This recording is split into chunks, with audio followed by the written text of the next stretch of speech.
দেখেন কি অবস্থা। আমার হচ্ছে পেঁপে গাছে কয়েকটা পেঁপে ধরেছে, অনেকগুলাই ধরছে ওর নিচ থেকে। এখন হলো পেঁপেটা পাকা শুরু করছে। এই একটা ছোট্ট একটা পেঁপে পাকছে, পুরোটা পাকেও নাই। এই যে এখান দিয়ে হচ্ছে কাঁচা, জাস্ট মাথার দিক দিয়ে একটু লাল হয়েছে, আর পাখিতে খেয়ে চলে গেছে। এই যে কি অবস্থা, মানে পুরোটা খেয়ে ফেলছে। এটা আমি এখন পেয়ে ফেলবো।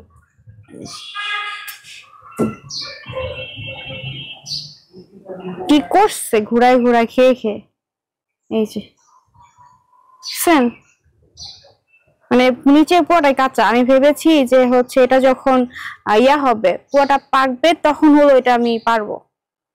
আগেই খেয়ে ফেলেছে। এই যে আরেকটা হচ্ছে মাথার দিক দিয়ে লাল হচ্ছে। এই যে এটা, এটা এখনো অনেক কাঁচা, এটা পারা যাবে না।